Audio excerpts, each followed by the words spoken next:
Hello, welcome everyone again. तो हम क्या देखेंगे, आप लोग पूछ रहे होंगे कि सर ये नॉमिनल डेटा, ऑर्डिनल डेटा या फिर इंटरवल रेशियो रेशियो डेटा, इसके बाद कैरेक्टरिस्टिक्स के बारे में हम फिर पढ़ेंगे नीचे। बस ये एक चार्ट है, इसको मुझे समझाना जरूरी है, तो इसीलिए मैं आपको बता रहा हूँ। बाकी बहुत सारी चीजें जो है वो बाद में आएंगी, ठीक है। हाँ जी, तो आपके मन में कोई डाउट हो तो कमेंट करके पूछ लिया करें। सैंपल साइज को हम देख लेते हैं। गाइस, ये सैंपल साइज जो है हमारे लिए मैटर इसलिए करता है कि बहुत कुछ सैंपल अगर होते हैं तो उसमें डेटा कलेक्ट करना और एरर जो होता है ना, उसमें एरर होने के चांसेस बहुत ज्यादा होते हैं। अगर स्मॉल सैंपल साइज है तो उसमें एरर होता ही होता है guys। अगर लार्ज सैंपल, जितने भी सैंपल साइज लार्ज होते जाएंगे यानी वो हमारे मेन पॉपुलेशन के करीब होता जाएगा, उसमें एरर के चांसेस और ज्यादा रिड्यूस होते जाएंगे, कम होते जाएंगे। तो ज्यादा से ज्यादा सैंपल साइज लेने की कोशिश की जाती है, ठीक है। डेटा सोर्स की हम बात कर लेते हैं कि ओरिजिनल डेटा सोर्स जो है, क्या ओरिजिनल डेटा सोर्स का मतलब प्राइमरी रिसोर्स। अगर आर्काइव से अगर डेटा आप कलेक्ट कर रहे हैं तो it will be called primary as well as secondary research. हाँ जी, फिर से हम बोल रहे हैं कि आर्काइव्ड और secondary data to be collected. अगर मान लीजिए कि सिर्फ सेकेंडरी डेटा अगर कलेक्ट करना चाहते हैं कि यानी किसी दूसरे के रिसर्च को आप पढ़ना चाहते हैं तो ये चीजें होती है। मैं आप लोगों को कहीं बता दूं कि आर्काइव रिसर्च में आर्काइव से जो डेटा कलेक्ट करते हैं वो हमेशा प्राइमरी सेकेंडरी रिसर्च नहीं होता। इस बात को तो आप लोग जानते ही हैं, है ना। फिर डेटा गैदरिंग मेथड क्या है कि क्या ऑब्जर्वेशन से डेटा गैदर कर रहे हैं। ऑब्जर्वेशन में भी हम देख रहे थे कि अनेक तरीके के ऑब्जर्वेशन होते हैं। अगर आप बता पाए तो मुझे बड़ी खुशी होगी कि आप कितने तरीके के ऑब्जर्वेशन हमने पढ़े थे पिछले क्लासेस में, है ना। किस इंटरव्यू जो है होता है वो इंटरव्यू से हम डेटा कलेक्ट करने की कोशिश करते हैं। इंटरव्यू भी कई तरीके के होते हैं, खासकर जैसे कि स्ट्रक्चर इंटरव्यू होता है ना। एक नॉन स्ट्रक्चर इंटरव्यू होता है। तो ये जो है हमारे डेटा गैदर करने के अनेक टेक्निक है। इंटरव्यू में हम शेड्यूल के थ्रू डेटा कलेक्ट कर सकते हैं, है ना। फिर से ये जो है क्वेश्चनायर, हम मेल क्वेश्चनायर या फिर फिजिकल पेपर का क्वेश्चनायर हम भेजते हैं ऑडियंस को और वो भर के भेजता है हमारे लिए। टेस्ट और some other form of measurement हो सकते हैं। तो ये डेटा गैदरिंग के प्रोसेस है हमारे लिए। फिर अब ये हमारे जो भी मैंने आपको एलिमेंट्स बताए, इस एलिमेंट्स के आधार पे ही हमारा रिसोर्स डिजाइन बनेगा, ठीक है।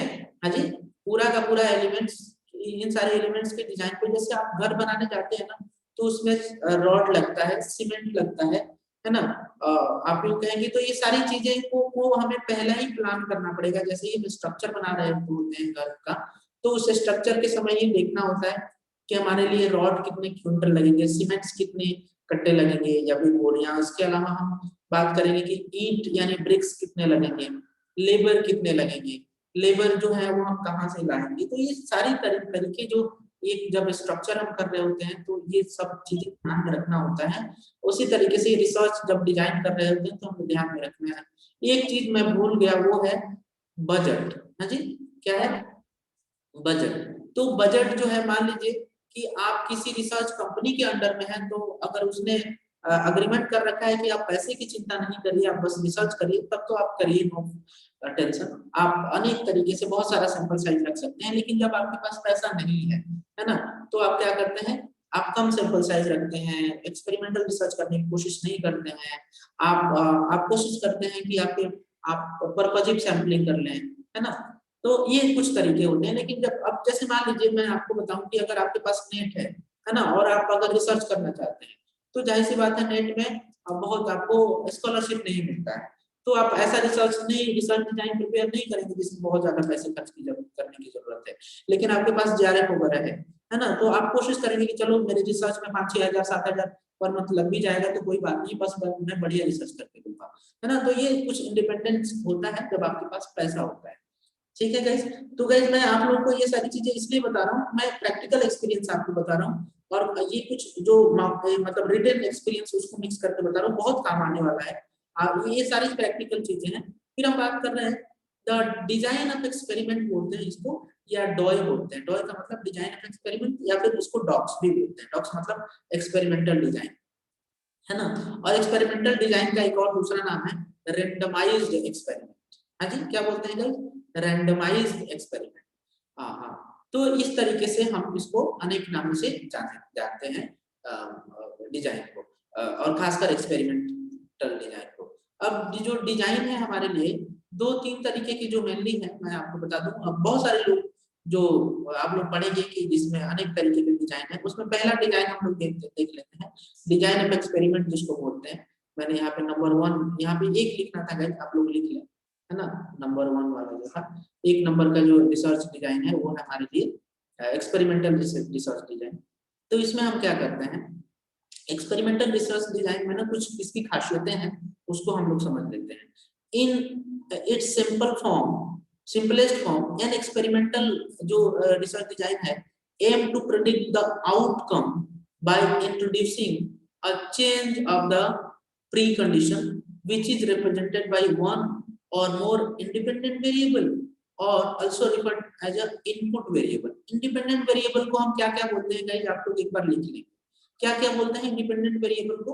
हम बोलते हैं इनपुट वेरिएबल या फिर प्रेडिकेटर वेरिएबल भी बोलते हैं। हाँ जी, बात समझ में आ रही है क्या? इंडिपेंडेंट वेरिएबल को हम इनपुट वेरिएबल भी बोलते हैं और प्रेडिकेटर भी वेरिएबल भी बोलते हैं। तो आप लोग इस बात को लिख लेंगे, क्योंकि ये क्वेश्चन आने, मतलब ये बहुत सारे क्वेश्चन इसमें आए हुए हैं। एक्टिवेट वेरिएबल बोलते हैं।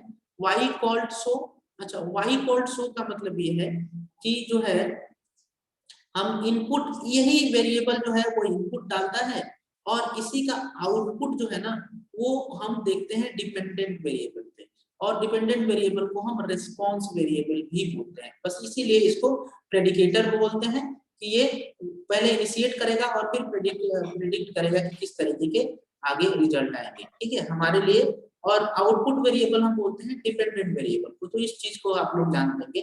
तो आप लोगों से मैं आप लोगों से एक बात पूछना चाहता हूँ कि जो रिसर्च, खासकर एक्सपेरिमेंटल रिसर्च होता है, तो जो इनपुट वेरिएबल होगा ना, क्या उसको हम मैनिपुलेट करेंगे? क्या उसको, क्या उसकी यथास्थिति में हम बदलाव करेंगे और डिपेंडेंट वेरिएबल के ऊपर हम उसका इफेक्ट देंगे?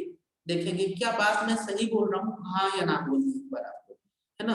अगर आप मैं सही नहीं बोल रहा हूँ तो फिर मैं दूसरे वाले के साथ जाऊंगा, यानी डिपेंडेंट वेरिएबल जो होंगे उसके ऊपर हम कुछ उसमें अल्टरेशन करते हैं, यथास्थिति में चेंज करते हैं, मैनिपुलेशन करते हैं और इंडिपेंडेंट वेरिएबल में इफेक्ट देखते हैं। ये होगा सही? दूसरा वाला सही है, पहला वाला सही है? आप बता दें। हाँ जी, तो क्वेश्चन कई बार आता है और बहुत सारे बच्चे बार बार पढ़ के भी भूल जाते हैं। एग्जाम्पल के तौर पर मैं बात कर रहा हूँ कि हमने क्या किया, हमने ये जो क्लास है, ठीक है, हमने इस क्लास को ना, जैसे ये स्लाइड है, मैंने इसको कर दिया बॉक्स, है ना। अब इसके बाद मैंने आपके लिए एक और किया कोशिश कि जो, एक मिनट, मैंने आपको बोला कि आप ये बताइए, ये मैंने इसको अंडरलाइन कर दिया, ठीक है, हेलो, मैंने इसको भी अंडरलाइन कर दिया। क्या हो रहा है, बड़ा प्रॉब्लम होता है। हाँ, अब आप ये जो सारी चीजें हैं, मैं इसका इफेक्ट मान लीजिए आप लोगों को देखना चाहता हूँ कि क्या ये ज्यादा पढ़ने में अच्छे लग रहे हैं क्या? आप बोलेंगे कि हाँ सर बिल्कुल अच्छे लग रहे हैं। तो ये जो आप जो कुछ डिजाइन है यहाँ पे, कुछ इंटरेक्टिव कुछ चीजें डाल देना, अंडरलाइन कर देना, ये it is an independent variable. ये इनपुट मैंने डाला, आपके जो अंडरस्टैंडिंग में यदि कोई बेहतरी प्रदान कर रहा है तो आपकी understanding will be a dependent variable, ठीक है। तो इस तरीके से हम इसको समझेंगे। लिखा है कि there is, sorry, the experimental variable, यहाँ पे पढ़ते हैं, मैं कहाँ पढ़ रहा हूँ मैं बताऊँ आपको। हाँ, मैं यहाँ पे पढ़ रहा हूँ, द एक्सपेरिमेंटल डिजाइन में आल्सो आइडेंटिफाई क्या, control variable that must be constant to prevent external factor from affecting the result। अब इसका क्या मतलब है? जो कंट्रोल वेरिएबल होते हैं ना गाइस, जो हम एक लेबोरेटरी है, सपोज करिए हमने क्या किया, एक लेबोरेटरी है और उसमें हमने गाइस आप लोग को सुनाई तो दे रहा है ना? मेरा ये स्क्रीन चला गया। हाँ जी, एक लेबोरेटरी है। लेबोरेटरी में हम क्या कर रहे हैं, जो भी, अच्छा ठीक है सुनाई दे रहा है। तो क्या कर रहे हैं हम ये कोशिश कर रहे हैं कि जो भी ये, गाइस आपको पता है कोरोना वायरस जो है ना, नथिंग, कुछ भी नहीं है, बस वो प्रोटीन के पार्टिकल्स हैं, है ना। प्रोटीन के पार्टिकल्स मैं बोल रहा हूँ, वो जो हमारे कुछ पार्टिकल्स हैं जो खासकर हमारे जो बॉडी में जो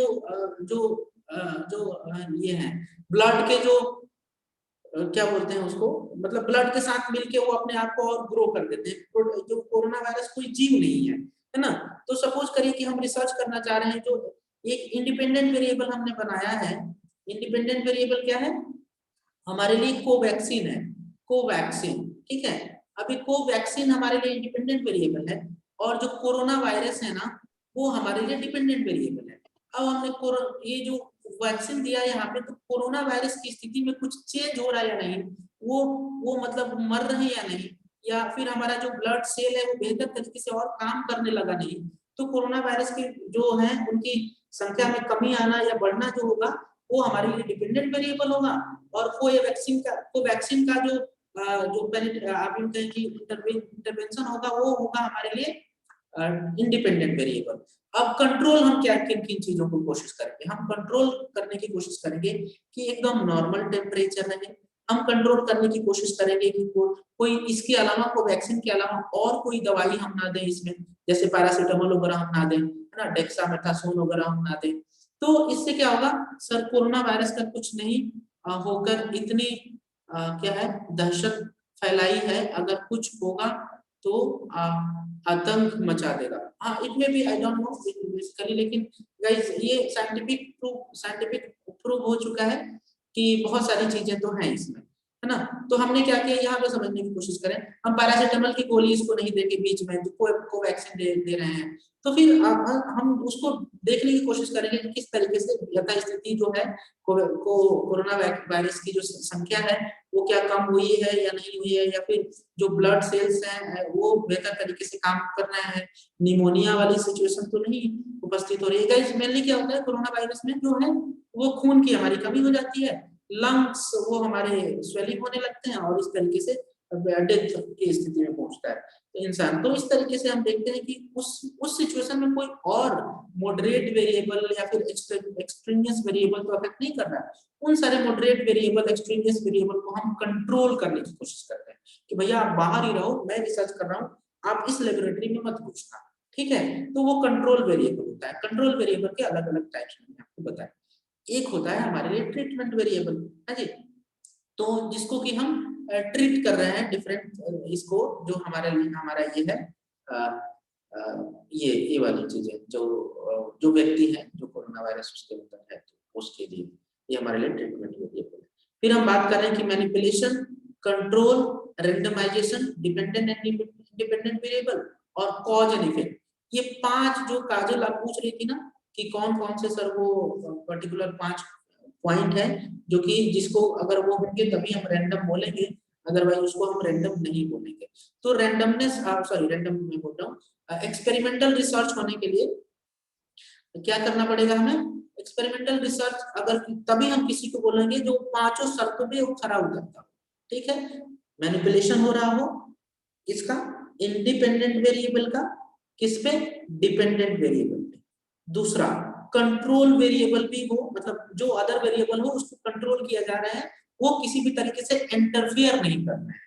तीसरा, रेंडमाइजेशन हो, यानी जो हमारा सैंपल है उनको इक्वल चांस हो, every sample have equal chance to get selected. इसका मतलब क्या होता है कि जैसे हमने सैंपल अनेक, मान लीजिए 500 का सैंपल साइज लिया है, 500 का, तो 500 लोगों को हम रैंडमली सेलेक्ट करें।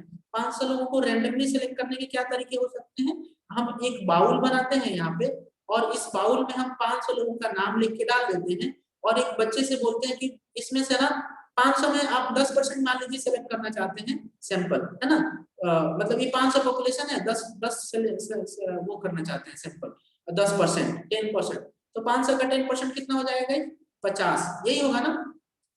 अब हम क्या करेंगे, इसमें 500 लोगों के नाम लिख के डाल देंगे और बच्चे से बोलेंगे कि भैया इसमें से 50 पर्ची आप लोगों को निकालना है, आपको निकालना है, समझ रहे हैं ना? तो इसको बोलते हैं लॉटरी सिस्टम, समझ रहे हैं? तो इसमें क्या है कि 500 लोगों में से बच्चा किसी को भी सेलेक्ट कर सकता है, मतलब किसी के भी नाम की पर्ची निकाल सकता है।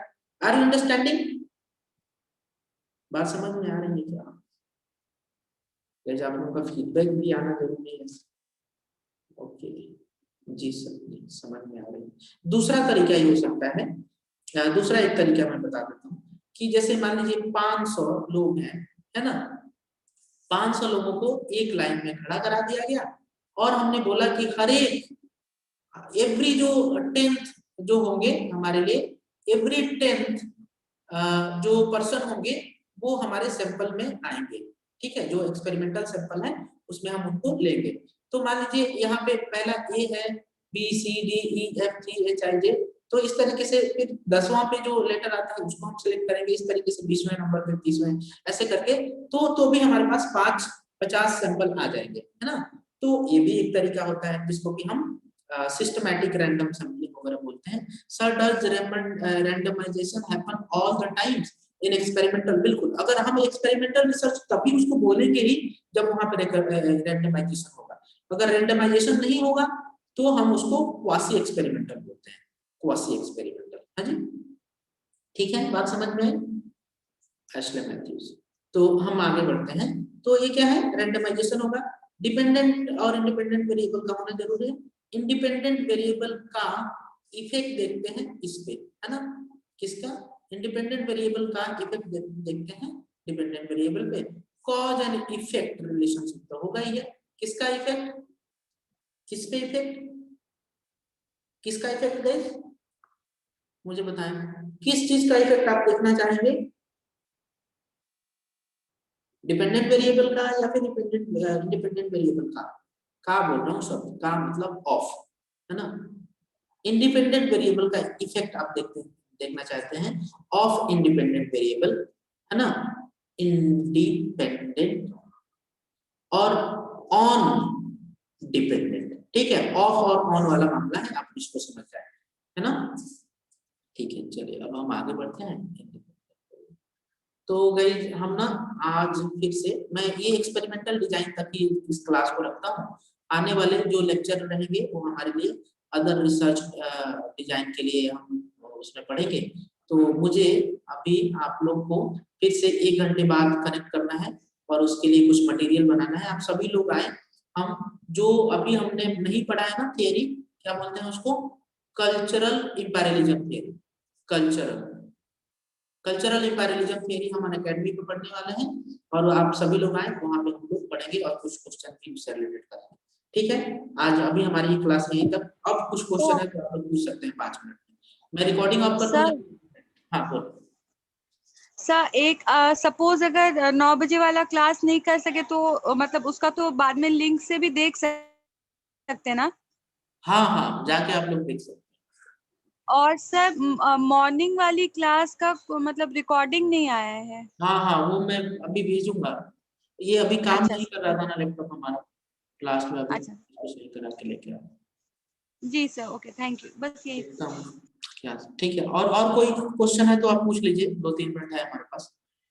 इससे एक्सपेरिमेंटल वेरिएबल से मतलब एक्सपेरिमेंटल रिसर्च डिजाइन से कोई क्वेश्चन है तो? सर सर मीडिया लॉस की कुछ क्लासेस की नहीं चल रही सर, वीडियो मैंने आपको भेजा था सर। वो डेट आप लोग आज में भेज दिया ना आपने? जी सर, अच्छा, मीडिया लॉ टेलीग्राम पे भेजा है सर आपको। ना? हाँ मैं भेज दूंगा, मैं वो बोल दूंगा अमन, अमन इसको दे देंगे। और कोई? मैं अभी अमन को कर दूँ। आपने मेरे को भेजा है ना? पर्सनली इंडिविजुअली भेजा है मेरे को आपने? ये सर टेलीग्राम पे आपको पर्सनली भेजा है। ठीक है, ठीक है। 8 जनवरी को सर है ये पार्ट 1। ऊपर रिसर्च डिजाइन में सर क्या डीओई डीओएक्स ऐसा कुछ लिखा सर, मैंने ध्यान नहीं दिया। डीयू का मतलब डिजाइन ऑफ एक्सपेरिमेंट होता है ना? अच्छा, और डीओएक्स? डीओएक्स का मतलब क्या है गाइस? एक मिनट, किसी ने लिखा है तो आप बता दें डीओएक्स का क्या मतलब है। यहाँ पे ही है, मैं दिखा देता हूँ आपको, वहां पे है एब्रिविएशन। एक्सपेरिमेंटल डिजाइन बोलते हैं ये डॉक्स का मतलब। ठीक है सर सर। ये पीडीएफ कल्चरल इंपेरियलिज्म कौन सा यूनिट का, फर्स्ट यूनिट का सर? हाँ क्या बोल रहे हैं? कल्चरल इंपेरियलिज्म जो पढ़ाएंगे वो यूनिट 1 का? हाँ वो यूनिट 1 और यूनिट 2 दोनों से संबंधित है, ठीक है। मतलब वो ठीक है मिक्स सर। तो बहुत इंपॉर्टेंट है, उसको आइए। और बहुत सारे ऐसे कॉन्सेप्ट हैं जो कि हमारे प्रीवियस ईयर में आए हैं, उसको समझना जरूरी है, ठीक है। हाँ जी, ठीक है सर। तो रिसर्च का पीडीएफ सर, हाँ मैं रिसर्च का पीडीएफ नहीं दूंगा, मैं अभी आप लोगों को ईमेल कर दूंगा, ठीक है। और कोई क्वेश्चन है इससे संबंधित तो आप पूछ लें। हम लोग ऐसे ही कोशिश करेंगे सर, पीआर एंड एडवर्टीजमेंट का सर ऐसे पीडीएफ बना दीजिए। कैसा पीडीएफ? ऐसे ही मतलब जो कलर वगैरह करके दिया है वो वाला। गाइस ये बस कुछ दिन और वेट कर लीजिए, कुछ दिन और वेट कर लीजिए, जैसे ही हम चलेंगे ना सर ऐसे उसमें सर जैसे आपने सर, लॉ का दिया, रिवीजन में मैं सर बना यूनिट 2 के पीडीएफ में सर यूनिट 3 के डाउट दिए हुए हैं, और यूनिट 3 के पीडीएफ में यूनिट 4 के डाउट दिए हुए हैं सर। यस सर, ये बहुत प्रॉब्लम हो रही है इस वजह से सर रिवीजन के बीच में। यूनिट 2 का डाउट नहीं है सर उसमें। यूनिट 3 के पीडीएफ में यूनिट 4 के डाउट नहीं, यूनिट 4 के पीडीएफ में यूनिट 3 के डाउट होंगे ना सर यूनिट 3 के पीडीएफ में यूनिट 4 लिखा हुआ है डाउट। अच्छा सर हाँ, ठीक है, और PDF यूनिट से 2 के वीडियो में सर यूनिट 3 के डाउट है, ग्लॉसरीज है उसमें सर, जो मीडिया के ग्लॉसरीज हैं वो दिए हुए हैं सर यूनिट 2 के पीडीएफ में। ठीक है, ग्लॉसरी भी आप लोग पढ़ा करें, हम देख लेंगे। सर यूनिट 2 का डाउट क्लियरिंग सेशन फिर उसमें तो नहीं है ना सर? आप एक और बात सुन लें, जो डाउट्स है ना, तो डाउट्स को हम स्पेशली कवर करेंगे, बस आप अपना डाउट लिख के रख लिया करें। जैसे ही रिवीजन स्टार्ट होगा हम उसको कर लेंगे। डाउट वाले जो है ना उसको देखने की आपको जरूरत नहीं है, मैं ये कहूँगा। ठीक है सर। वो तो हुई नहीं अभी। कौन सी नहीं हुई साक्षी जी? सर हाँ बोलिए, बोले। सर जैसे आपने पीडीएफ बनाया था उसका लॉ का और इसका 2-3 यूनिट का पीडीएफ बना के उसमें अच्छा लिंक वाला शेयर पीडीएफ किया ना, था। वैसे सर इसका पीआर और एड का बना दीजिए सर। मतलब लिंक ना, वीडियो लिंक के पीडीएफ जो बनाए हैं वही ना? जी सर, जी सर। अच्छा वो बन गया, वो तो बन गया, वो मैं भिजवा दूंगा आपको। ओके सर 4 और 5 वाले सर यूनिट के लिंक्स। हाँ वो बन गया है, 10 यूनिट का बन गया है। मैं अच्छा थैंक यू। हाँ आप लोग को भिजवा दूंगा। 10 यूनिट बोल रहा हूँ, 8 यूनिट का बन गया है, अभी तो 9-10 पे चल रहा है, 8 यूनिट का बन चुका है, ठीक है। हाँ जी ठीक है सर। फिल्म वाली यूनिट नहीं, फिल्म वाली यूनिट तो आप पढ़ेंगे ना, वो हम लोग इसको कर लेंगे।